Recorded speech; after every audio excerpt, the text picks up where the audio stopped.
Yo, what's good, YouTube? We back with another video. Just the vibes. I saw somebody in the comments said they wanted a video, so I got you. Here with your reaction right here.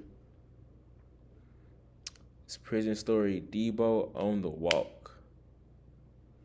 Let's get to it. Don't forget to like the video, comment, subscribe, and I'm gonna put y'all on now right now. Look. This is not a sponsorship. I'm not getting paid for this at all. I'm trying to help y'all get some money. For real. This app called Free Cash. Alright? All you gotta do is play games and do surveys and you get paid. That's it. Let me show y'all. I just seen people pull thousands. I ain't pulled thousands yet. We gonna get there. All we gonna do, I'm gonna drop a link in the description. Drop this link in the description. See there, you can see I already got some money waiting on me right now. See up top, right here, yeah. Then they got little lottery tickets, depending on how often you like logging in or whatever. I'm telling you, bro, just go get your money. Play games, go get your money. Quit playing. Let's get to it. What's up, YouTube, man? Welcome back to another video. If you're new to the channel, my name is JR, and I did 10 years in the Georgia Department of Correction, man. And I share prison stories, man. I let y'all know what was going on while I was behind them walls. Now, this story today, man, this took place when I was at Smith, man, down there on that south side in that G building. Real gladiator school, man. That dorm was real gladiator school. So come on, man, let me take y'all to the dorm, show y'all how this went down. I gotta tell y'all, when I first went to Smith, man, everything was, was smooth. That dorm was crazy rough, man. You see a lot of these dudes, a lot of them on a dirt bike. 90% of the dorm is on dirt bike. You know what I'm saying? If you ain't used to this type of stuff, it'll take you a while to see who's on it and who ain't on it, man. Some people, they... What is dirt bike? I don't know what that means. Sneaking and geeking. When I say that, they hiding, they doing it. They ain't out front like how a lot of people is, man. So me and C. Bill was in the room for a little minute, and what happened was, it was something with the rooms. Like, they came in there checking rooms because bro wasn't assigned to that room. He was assigned to another room, but it was another GD dude that was assigned to my room, and he was somewhere else. So anyways, he got caught up with the officer as far as they was doing roster check and stuff like that, and bro had to go to his right room, and they moved little Cordell in there. You know what I'm saying? It was from Cordell, Georgia. They moved little Cordell in there. Cordell come in there. It's cool, man. He all right. You know what I'm saying? He's just a young dude. As a matter of fact, he had got transferred with us from Riverbend, and he hadn't been locked up for a while, man. He probably been in chain gang probably like 2 months. He was just wild, and he was just off the chain. Yeah. And then this dorm, he's like a little kid, man, young kid, 18 years old, man, off the chain, just bouncing off the walls, all the energy in the world. And me and him in the room, man, for like a couple of days, you know, GD, bro, you know what I'm saying? It's a lot of stuff going on in this dorm. You hear dudes, they making tools and stuff all day, bro. You hear dudes banging on beds, tearing metal apart, all this type of stuff. This is all you hear going on. The Hispanics, they next door, they got, you know what I'm saying? They got, that's all you hear, bro. They got real machine shop over there, bro. Sharpening tools and making tools and stuff like that, bro. So after a while, I kept seeing Cordell, he always bring metal to the room, bro, like pieces of metal. Big ass pieces of metal, bro, just in the box. So I'm like, bro, what's up with this dude, man? I said, bro, what you got going on? He's like, man, I'm just holding this for the G's, man. I'm just holding it for the G's and stuff like that. So I'm like, bro, this dude here got to be off the chain, man. Ain't no way you just let these folks goddamn just using you like that. You know what I'm saying? Or he just wanted to be used because he wanted to show his loyalty to the GDs, you know. But they telling him, like, you know, hold on to this in your box. So I'm like, bro, you know, if these folks come in here now, you got to take full responsibility there. He's like, man, you ain't got to worry about that, Jamaica. You ain't got to worry about that. But I was in concern of him, bro, because he ain't try to hide this stuff, even though he probably can't hide this stuff, bro. This man might have 15 or 20 pieces of metal, bro, in his room. Sometimes you see him come in the room, he'll take a piece out, carry it down there. I guess they get to sharpening it and doing all that other type of stuff, bro. When they tear some more metal off, bro, boom, they get to him. He wrap it up in one of his state shirt, and he just put it in his locker box. Mind you, he don't have nothing in his locker box, bro. It don't be nothing in his locker box, bro. They be coming through for inspection. He just be having that stuff wrapped up. Are you like, little bro, what if these folks just go inside your locker box? He's like, man, they ain't gonna go in there. They ain't gonna go in there. He trying to get caught. That's all that is. At this point, he is trying to sell. He trying to get caught. Ain't even trying to hide it, bro. Come on now. I was like, man, you need to tighten up, man. So I said, tighten up. I knew one of the GDs in the dorm, man, a real senior dude in the dorm. I pulled up on him. I was like, man, you need to tell little bro to tighten up. He like, what you mean? I was like, man, little bro got all these pieces of metal just in his box, bro. He's like, nah, man, I'm goddamn handle that, Jamaica. I ain't know that was going on. I know little bro, goddamn, he came in the dorm and he GD, rock with the gang or whatever like that. I'm like, bro, go to the room and look. He's like, man, say no more, bro. You ain't got to goddamn tell me. I already believe what you said. So I'm like, all right, bro. Bro, I done straightened that out, you know what I'm saying? Bro, I ended up moving all that stuff out the room and stuff like that. But like I said, little Cordial, he was off the chain, bro. He was wild. So him and the police ended up getting into it one night, bro, for count time. They were running count. And if this in chain gang, bro, this is one of the most important things in chain gang, count time. Guys will tell you, hey, man, give him their count, man, and let him go. Let him go out the door. But he was playing around during count time, bro. And they ended up calling the lieutenant on him. Lieutenant ain't want to hear nothing when Lieutenant come down there. He's like, nah, LT, I was going to my door, man. She was just tripping. LT was like, look, man, I ain't playing no type of games. Pack your stuff. You know what I'm saying? He's like, they ain't going to do me like that. Pack it up. I was like, damn, bro, they packed them up. Boom, boom, boom, packed this stuff up. Sent to the hole, bro, that night. Right after 9 o'clock count. And I was like, damn, you see that? And they had just moved that stuff out of his room a couple days ago, bro. If them folks that came in, they're going to be like, what you doing with all this metal in here, bro? But everybody was getting ready, like they're getting ready for real war, bro. This is how this dome is. Real Thunderdome. Everybody is strapped in there. If they ain't strapped, they getting strapped, bro. And I'm like, man, this kind of crazy. So anyways, bro, I had no roommate for about 3 days, bro. Anyways, they ended up bringing some people out the hole. The hole was actually on the south side of the compound. You got the south and you got the north side. On the south side, I told you, it was one active building. Then you had J building, the H building. One was the tier program building, and one was the regular hole, just two sides. And the tier program had two sides, J1, J2, H1, H2 the hole. So you see these guys coming around. It's like about 3-4 of them guys. They bring them in there, bro. And they actually brought this little blood dude. Cause when he came in there, instantly I seen him. So boy, he doing all that. You know what I'm saying? Black, throwing up the bees and doing all that type of stuff.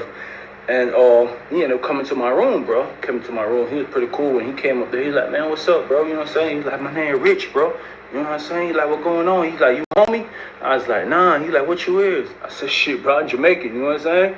He's like, okay. He said, he's like, you ain't affiliated? I was like, hell nah, bro. He's like, man, that's what's up, bro. That what's up. He's like, man, shit, bro, I be cooling, bro. I be chilling, man. I just be trying to holler at the females and do all that type of stuff. So I'm like, that's what's up, though, bro.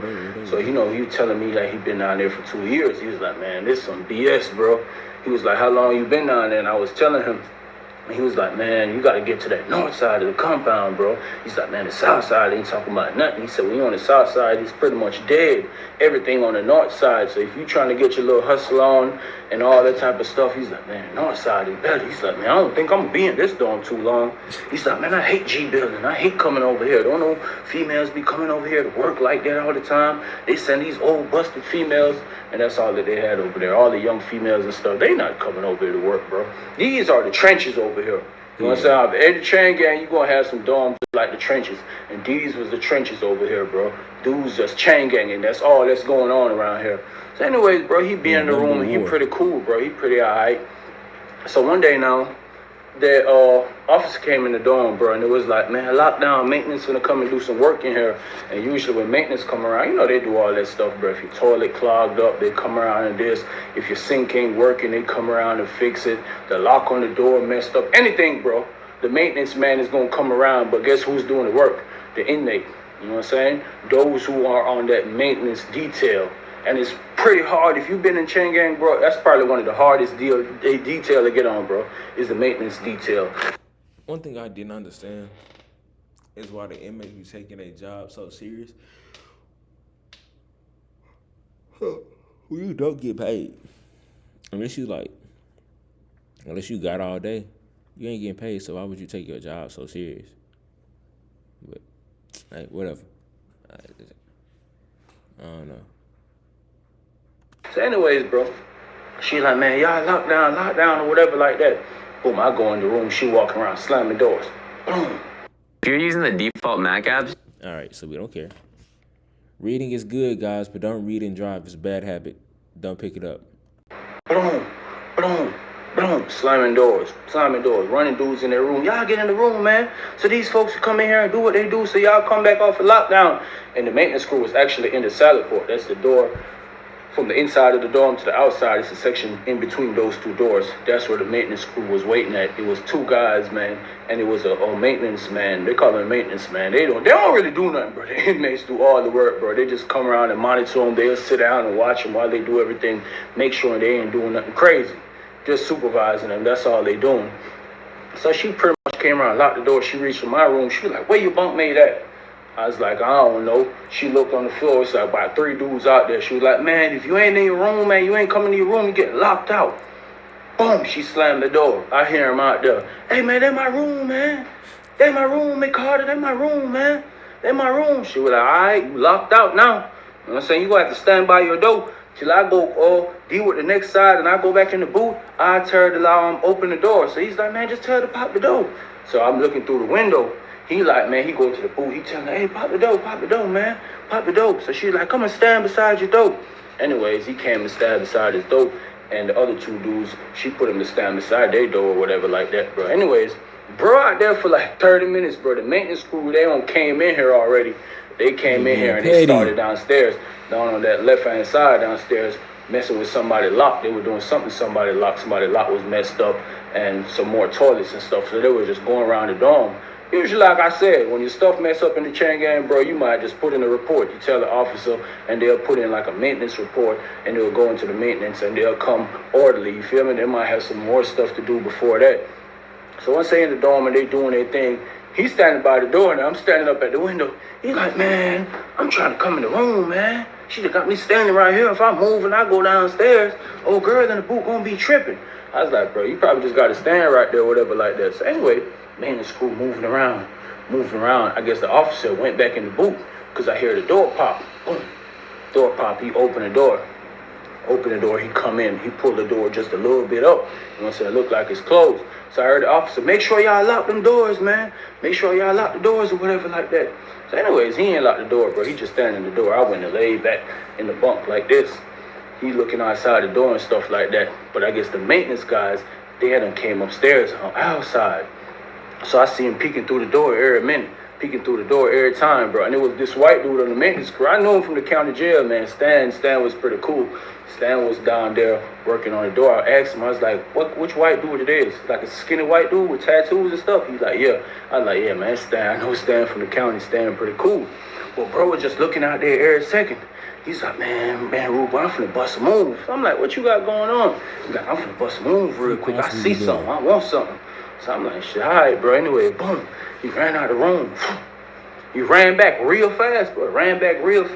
And I seen him with something. He like this. Like, "Man, look at this shit." It was a sander blade, bro. I was like, "What the hell? This man got a whole sander blade." You know what I'm saying? And he was like, "Hell yeah, but I need this. I'm finna goddamn make all type of tools. Bro. I'm finna be like these folks over here. Just like these folks." And he pointing this way, you know what I'm saying? You had the Hispanics, they slept beside me right there. And that's all these folks do, bro. Like I say, it's like a machine workshop over there. Some days you just hear, that's all that's going on. You see one of them posted up outside. Every time the police coming in or something, I get ready to come in, they'll pop, pop, pop. You know what I'm saying? Let them know, like, "Hey, tighten up." So he was on goddamn cloud 10 that he done came up on something like that. So anyways, bro, when he did that, when he came in, he had locked the door back. So when he locked the door back, I seen Stan, when we in there talking, Stan come to the door. He like, "Hey." He's like, "Hey, bro." He's like, "Man, you can't do that, bro. They going, you know what I'm saying? That's going to get us messed up, bro." So Rich was like, "Man, I don't know what you talking about, bro." You know what I'm saying? So Stan like, "Man, that thing you just took off the cart," he ain't really trying to say what it is. He's like, "Bro, just give it back to me. Let me put it on the cart." But I'm telling you, these folk gonna go crazy about it. They've been watching that type of stuff because they found one during the shakedown a couple weeks ago. So they like, man, guys is actually bringing these stuff to fellow inmates or selling this stuff to fellow inmates. So they trying to get that off the board, bro. You know, with that sander blade, bro, there's a lot that you could do. You could cut a lot of stuff up and you could sharpen up a lot of stuff, bro. Thick metal and all that type of stuff. Stuff that would take guys weeks to make, bro. They could make it within a couple of hours or something like that with that blade, bro. Guys gonna work their magic. So he like, "Man, I don't know what you talking about, man. I don't know what you talking about. I don't know nothing. So I'm sitting down on the bed. So he's like, man, Jamaica, what's up, man? I was like, what's up, bro? I ain't seen you in a minute. He's like, yeah, bro, I seen you on the walk the other day, but I tried to holler at you, but you ain't hear me or whatever. Yeah, I said, I seen you the other day when you went over there to G2. I was like, damn, that boy standing out here on the maintenance crew. He's like, yeah, man. He's like, man, bro, you gotta goddamn give that stuff back. So they did go back and forth for a minute. But bro, like, man, they ain't give me nothing. You know what I'm saying? Boom. Anyways, bro, maintenance crew goddamn do their thing. They leave. They pop the doors and let us back out. As soon as they let us back out, little bro took off. He had that stuff he pushed down his pants. He took off. Went by his business. I guess he wanted to show his homies that he done came up on something valuable for them to use. And he did his thing or whatever later on that evening now. Boom. Unit manager came down there, bro. Unit manager came in. You know who it was. Debo. You know what I'm saying? Debo on the walk, man. That's all you heard. Debo on the walk, man. Debo on the walk. And he was walking with the maintenance man. Man, this man, I'm on the rail chilling. So I'm on the rail chilling. I could see Debo from way over there through the glass at the front. I could see him. So he run. When he heard Debo, he was in the room over there. He ran out the room. He came this way. He went looking. He was like, man, Jamaica, where Debo at? I was like, he right there. He was like, damn, man, you with the maintenance, man? I was like, hell yeah, bro. He's like, God damn, man. That white boy done told on me, man. That white boy done told. But this what it really is. Like, these folks be checking stuff off, bro. When they go out with that maintenance card, they pretty much check all them tools, bro. That was Stan was telling them. And when they go back in, that maintenance man gonna check all that stuff again. So if anything come up missing, bro, they gonna have the press, especially when it's something like that, bro, that could cause just crazy damage, and you could use it to make all type of crazy weaponry. So they came down the walk, boom, he came in the door. McFarlane came in though. Say, hello, fellas. Hey, fella, everybody get on the dope. Everybody get on the dope. Everybody get on. I don't care what you doing. Everybody get on the dope. So he went to giving his little speech, man. He said, earlier today, the maintenance crew came in here, man, and something came up missing. Something came up missing off the maintenance card. So right there, my bunkmate, he beside me, he's sweating bullets. You know what I'm saying? I'm looking at him, man. He damn near shaking like a leaf on a tree, man. You know what I'm saying? He looking for the officer or Debo to be like pointing at him and telling him to come here or come up to the room. But I knew he had to move that stuff out of the room, bro. He looking for Debo to come up there, but Debo never said nothing about his name. So obviously, Stan didn't really tell on him. It probably when the officers was checking off, they noticed that it was missing. And he there shaking, acting nervous. Debo like, listen, man, y'all finna go on lockdown. I need that. So people in the dorm like, man, what you talking about, man? What you talking about? And then you see guys started, you know what I'm saying? You know, guys telling guys like, I think bro goddamn moved something off the cart. Some people probably peeped it because guys were standing in their window while everybody was locked down. So some guys probably seen when he bust that little move, bro. You know what I'm saying? I know he told some of his homies. So you see them, they talking like, Debo like, man, listen, man. Some people asking what it is. He's like, man, I ain't got to tell y'all what it is. Y'all know what it is. It's in this dorm. I need it. You know what I'm saying? He's like, y'all got 5 minutes. I'm finna go in the boot. If I come in this dorm and it ain't on this table, y'all going on lockdown. Boom. So he left out the dorm. Well, the GD's like, man, what going on in here, man? What y'all got going on? He's like, bro, it's a lot to lose in here, bro. It's a whole lot to lose in here, man. We ain't rocking like that in here. We ain't moving loose in here like that. We had stuff to lose. Then you hear guys talking about, man, this chain gang, man. We just got the chain gang it out. So people was like, man, we finna go on lockdown, man. We just was on lockdown recently for a good little minute. Y'all got to know how to move if y'all busting a movement. Now guys was really in the open talking and guys actually knew what was going on. I seen guys looking at my bunkmate when he was standing up there talking to his homies. You know, I'm peeping the scene of everything. They're looking at him like, yeah, he the one to have it. But anyways, bro, 5 minutes passed, about 7 minutes done passed. I'm looking at it, bro, on my watch. I'm looking at my watch, like, damn, about 7 minutes. You see Debo in the booth like he getting ready to come out the booth. He come out the booth, boy, he come back in the door. He's like, man, I don't see nothing on my tables. He's like, everybody step behind the door, man. Everybody step behind the door. Dudes are like, man, hold on, officer, man. Hold on, Debo. Hold on, man. Hold on. Don't do us like that. He's like, man, everybody step beside the door, man. Boom. Him on the officer was on one side. He started on one side. But they just started putting people behind the door, locking the doors, bro. Boom, slamming the doors. Boom, slamming the doors. They go and slam the doors. They lock all the doors downstairs. They come upstairs. My bunk, man, he's like, God damn, man, ain't no way. Them folk them guys came down on that like that so fast. I was like, bro, you should have known that. That's a valuable piece of stuff to have in the chain gang, bro. If they lose that, bro, they know the type of damage it could create. So, All right, chat. We got to stop here because I got to go. I will see y'all later. I will finish out this video off stream, and I have to upload it. See y'all. Out.